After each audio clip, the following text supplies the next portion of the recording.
By the late 60s, the Iceman had become one of the mob's most efficient contract killers. His most brutal murders took place at the Gemini Lounge in Brooklyn, a favorite hangout for the mafia. Dismembering bodies, did that turn your stomach? I don't think so. I remember having pizza one day while we were doing something like that. Pizza in one hand, chainsaw in the other? No. I didn't like chainsaws. That's another fable that they've come up with, that I use chainsaws. See, chainsaws are messy. Yep. All you get is all over me I have these little pieces of meat. Now that's a pain in the neck if I use chainsaws. Now would I want to ruin a good shirt with a chainsaw? That would be downright stupid. And I definitely have the wrong. I don't think I could walk around with bits of meat hanging off me or bits and pieces of somebody's body hanging off me. I would probably smell a little bit bad also at that point. So what's a better way to dismember Just a a body? knife. A butcher knife, you know, you cut it around the bone and a little slice here, a little slice there, and wrap it, ship it. Do you understand that most people can't imagine doing that to a human? Sure. I can understand that a great deal. I can't understand why I can. Did you have to cultivate that ability, or is that natural for you? I don't know. I don't recall. I did it. I don't recall when I started doing it or why, or the feeling I had when I did it. I don't know. Jeffrey Dahmer told me that when he I cut know. bodies apart, Yeah. it repelled him. He found it horrible. He had to get himself drunk to overcome that Stink. natural revulsion. Yeah. It's because it's disgusting. Yes, it is. But to you could just do it, no feeling. No. The smell sometimes was annoying, but I would put cologne on. I would generally put cologne across here, so I could smell the cologne a lot better than I could smell anything else. Canoe or something like that was always nice. Now you're dating yourself with that. But it was still nice. What else would you use for the smell?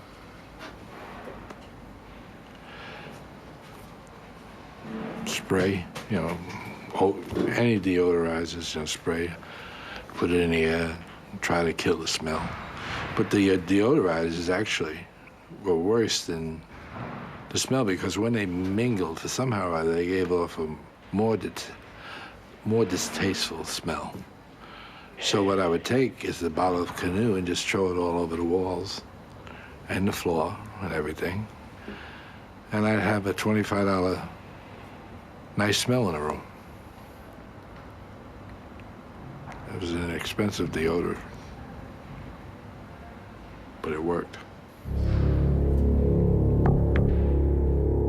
Guns, knives, strangulation, even cyanide were all part of Richard Kuklinski's repertoire of murder. He even froze some of his victims' bodies to confuse their time of death, earning him the name of Iceman.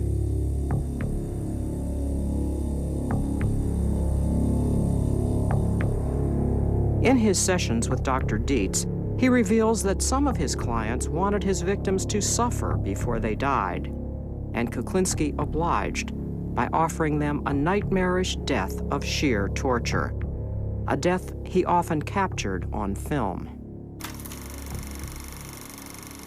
I used to have a thing where I would take somebody into a cavern or cave, whatever you want to call it,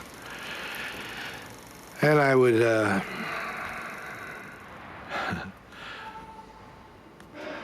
tie them up or tape them,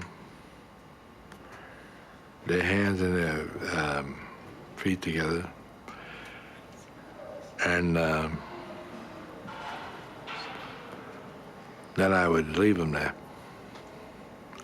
and I'd leave a camera on. And Rats used to eat them.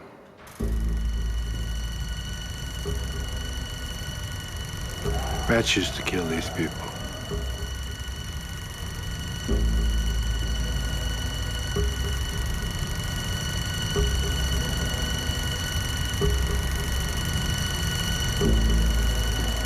It was a very painful death for these people because rats would eventually smell them or come near them and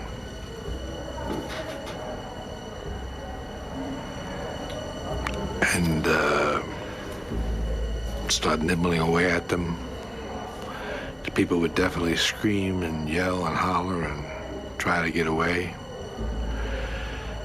And eventually more rats would come and they would consume these people eventually, you know. But there was a lot of screaming and yelling in between.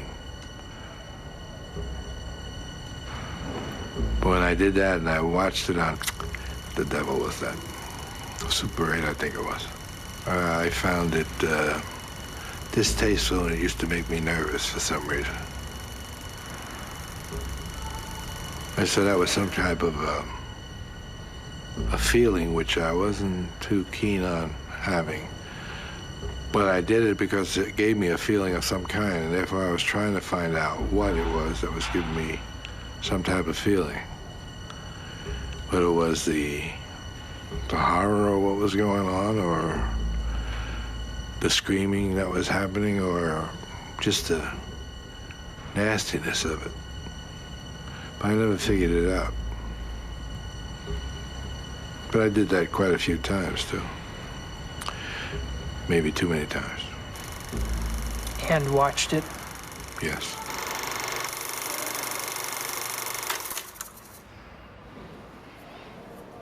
I beat a guy to death one time. I had blood in my shoes. His blood in my shoes.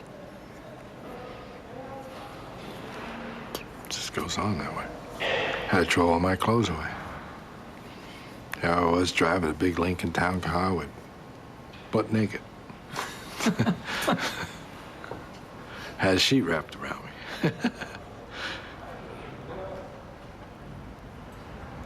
We're having too much fun, you know that? You realize that? I'm coming across like a nice guy. Nobody's gonna believe this. Nobody. I wouldn't believe this if I was watching this.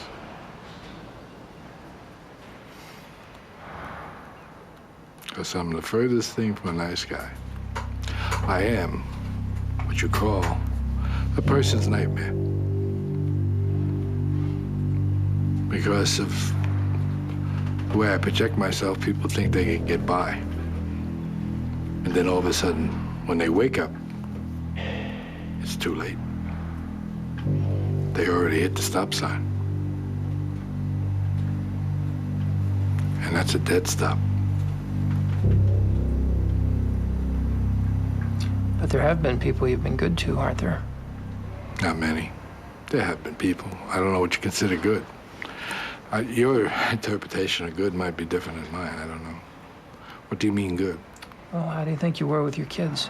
Oh, the kids.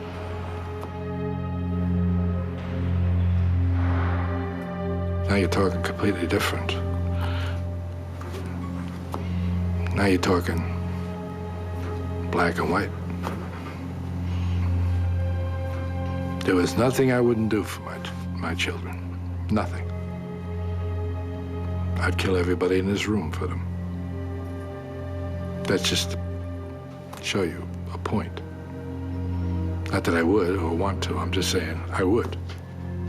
If it meant I had to for them, I would do it without even thinking twice. It might upset me, it might hurt me, but I would do it. Does that answer your question? To a point, but then you're not sure. All right. Who else were you good with? Good with? There aren't many people I was good with. It was only my family. I was good to my family. And even those people I hurt. How? Just by being there. I was a nasty son of a gun. I am a nasty son of a gun. What would happen at home? You name it. Violence, I think they call it domestic violence. Yes, I've cornered it all. There's nothing I haven't done and nothing she hasn't put up with. I'm not proud of it. It's the way it is. I could say I'm sorry, what good would it do? I couldn't have been too sorry, I did it again. But yet I was sorry. I couldn't control it. It's one of those things. Couldn't control it. I found something I couldn't control. Almost a hate-love relationship. So I really loved the girl. But when I got mad, I forgot all that. And wound up hurting the person I loved. So, where did I really love her? I still hurt her. I got to trust her more than I trusted anybody in my whole life. She's the only person I ever really trusted.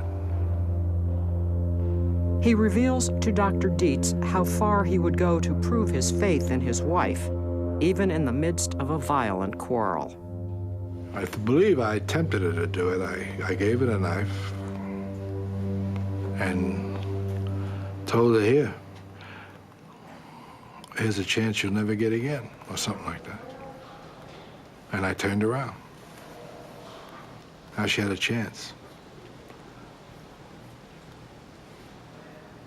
She didn't do anything. She dropped it on the floor and walked away. And I left the house. There was a stabbing between your parents, wasn't there? Yes, there was. What room was that in? I don't remember. What I happened? don't remember. I don't know. Stanley stabbed Anna. Why, I don't recall. I don't remember what it was all about, but I remember it did happen, yeah. Stabbed her in the back. Yeah. And here you are inviting Barbara to do that to you. Stupid, wasn't it? Yeah, but I did. Yeah, it's true. Were you testing her? You were trying to, I don't know, it might have been. I mean, it would have been a powerful thing if I was wrong. Yeah. I definitely would have got the point. Told you had a sense of humor. I know you did. That's why I threw that in there. But it's not a joking matter. It's a very serious thing. Domestic violence is very serious. I believe that's probably why my daughter dislikes me a great deal. Probably because she lived through a lot. You know, she lived through it all. Heard it, saw it. Saw it. Everything. It's frightening to Psychologically, children. I just probably hurt them in some way. Because they have that in their mind. As I have things in my mind. Why did you decide to talk to me? Well, basically, I think I tried it. I decided to talk to you would be so I could find out more about myself, since I don't know the answers. And you are a person who is highly qualified to give me answers, possibly, of what's going on.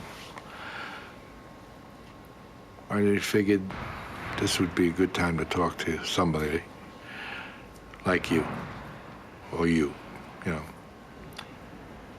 Well, why don't we turn the tables here and you interview me? I'll answer your questions. Interesting. I can live with that.